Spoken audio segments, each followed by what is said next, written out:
इस क्लास में सभी का स्वागत है।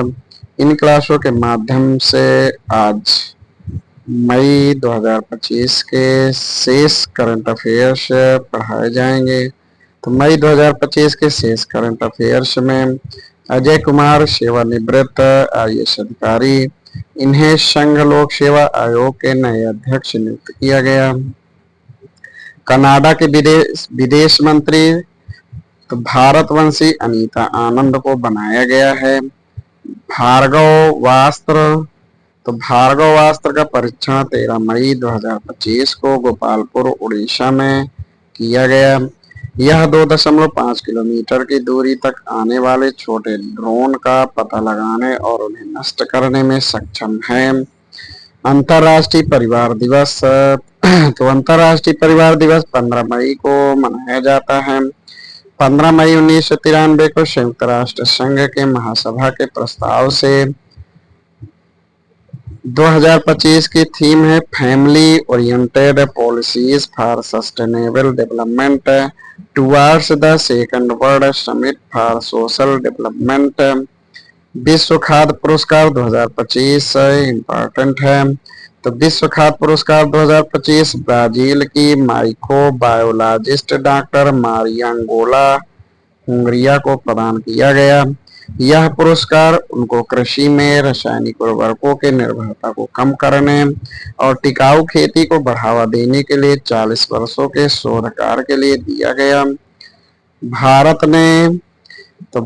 ने बांग्लादेश को पेनाल्टी शूटआउट में 4-3 से हराकर south Asian football federation Saif under-19 championship 2025 का खिताब जीत लिया। फाइनल मैच अरुणाचल प्रदेश के गोल्डन जुबली स्टेडियम में खेला गया। श्री हरि एल आर ये तमिलनाडु के हैं। 86वें भारतीय शतरंज ग्रैंड मास्टर बने हैं। याला ग्लेशियर नेपाल के लांगटांग में स्थित है, जो कभी हिंदू कुश हिमालय क्षेत्र में ग्लेशियोलॉजिकल प्रशिक्षण और क्रायोस्फीयर अनुसंधान का केंद्र था। इसे आधिकारिक रूप से मृत घोषित कर दिया गया है। यह ग्लोबल वार्मिंग के कारण किया गया है। मिजोरम आधिकारिक तौर पर उल्लास यानी नव भारत साक्षरता कार्यक्रम के तहत पूर्ण साक्षर राज्य घोषित किया गया। ऐसा करने वाला भारत का पहला राज्य है। 21 मई को भारत प्रत्येक वर्ष राष्ट्रीय आतंकवाद विरोधी दिवस के रूप में मनाता है। यह दिन पूर्व छठे प्रधानमंत्री राजीव गांधी की पुण्यतिथि के रूप में मनाया जाता है। भारत की सिफारिश पर इस दिन को विश्व स्तर पर अंतर्राष्ट्रीय चाय दिवस के रूप में मनाया जाता है। बुकर पुरस्कार 2025 तो भारत की कन्नड़ भाषा के लेखिका बानू मुश्ताक को मिला। यानी बुकर पुरस्कार 2025 भारत की कन्नड़ भाषा के लेखिका बानू मुश्ताक को मिला। यह पुरस्कार कहानियों की किताब हार्ट लैम्प के लिए मिला। दीपा भस्टी द्वारा उनकी किताब को अंग्रेजी में अनुवाद किया गया। 22 मई को विश्व जैव विविधता दिवस के रूप में मनाया जाता है। इस वर्ष की थीम है harmony with nature and sustainable development. FSSAI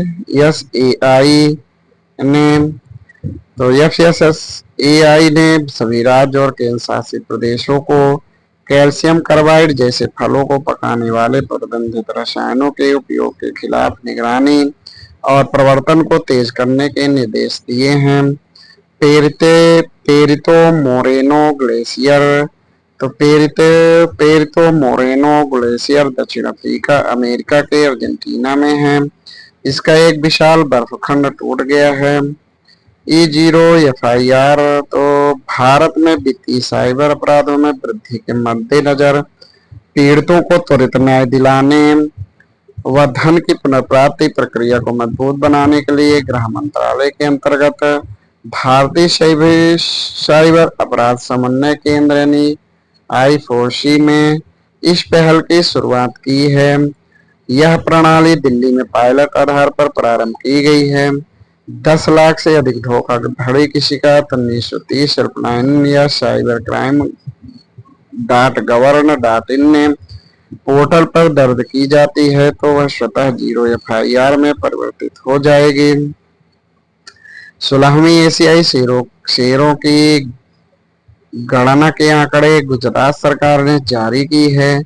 शेरों की अनुमानित संख्या पिछली गणना 2020 की तुलना में 674 से बढ़कर 891 हो गई है, यानी 32% की वृद्धि हुई है। BFS तो भारत फोरकास्टिंग सिस्टम स्वदेशी मौसम पूर्वानुमान प्रणाली भारत ने लॉन्च किया। यह दुनिया का सबसे उच्च रेजोल्यूशन संख्यात्मक मौसम पूर्व अनुमान प्रणाली। इससे 6 किलोमीटर के दायरे में पंचायत स्तर पर भी मौसम का सटीक पूर्वानुमान जारी किया जा सकेगा। इसे भारतीय उष्णकटिबंधीय मौसम विज्ञान संस्थान यानी IITM ने विकसित किया है। रेसेप तैयप एर्दोआन तो तुर्की के राष्ट्रपति हैं। इन्होंने नए संविधान के मसौदे पर काम शुरू करने के लिए 10 कानूनी विशेषज्ञों की टीम नियुक्त की है। मौजूदा संविधान 1980 की सैन्य तख्तापलट के बाद बना था। मौजूदा संविधान के अनुसार वे दोबारा राष्ट्रपति चुनाव नहीं लड़ सकते जब तक कि समय से पहले चुनाव न हो या कानून न बदला जाए। विश्व फुटबॉल दिवस 25 मई को मनाने की घोषणा संयुक्त राष्ट्र महासभा ने की।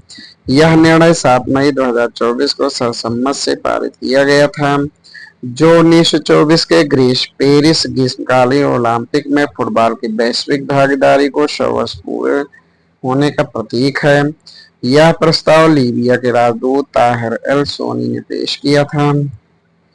समुद्री तटरेखा तो समुद्री तटरेखा की लंबाई में संशोधन की घोषणा केंद्रीय गृह मंत्रालय दिसंबर 2024 में की थी, जिसके तहत भारत की तटरेखा की पुरानी लंबाई 7,516.6 किलोमीटर से बढ़कर 11,098.8 किलोमीटर कर दिया गया है। यह लंबाई नई भूमि के जुड़ने के कारण नहीं बल्कि उन्नत मापन तकनीक से सटीक गणना की गई है। उत्तराखंड के वन विभाग के अनुसंधान वार्षिक रिपोर्ट जारी की, जिसके अनुसार राज्य में संरक्षित पौधों की संख्या 2,228 तक पहुंच चुकी है। 120 प्रजातियां संकटग्रस्त या लुप्तप्राय श्रेणी में आते हैं, जिनमें से 75 प्रजातियां अंतर्राष्ट्रीय प्रकृति संरक्षण संघ की रेड लिस्ट में शामिल हैं। आइजोल मिजोरम की राजधानी है। इसको बैरागी सोरेंग रेलवे लाइन से पहली बार राष्ट्रीय रेलवे नेटवर्क से जोड़ा गया। यह पूर्वोत्तर का चौथी राजधानी बनी जिसे रेल संपर्क मिला। न्यूनतम समर्थन मूल्य यानी धान का 3% से बढ़कर 2369 रुपए प्रति क्विंटल कर दिया गया। भारत सरकार ने 2,02,526 खरीफ विपणन सत्र के लिए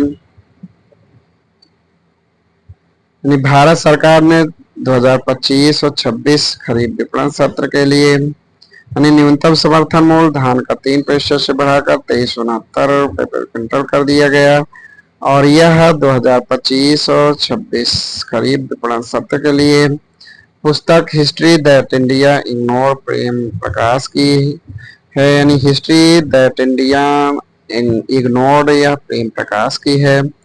उदंत मार्तंड तो पहले हिंदी समाचार पत्र का प्रकाशन 30 मई 1826 को कोलकाता से हुआ था, पंडित जुगल किशोर शुक्ल द्वारा। इसलिए 30 मई को हिंदी पत्रकारिता दिवस के रूप में मनाया जाता है। नागशंकर मंदिर तो पूर्वोत्तर असम के विश्वनाथ जिले में स्थित है।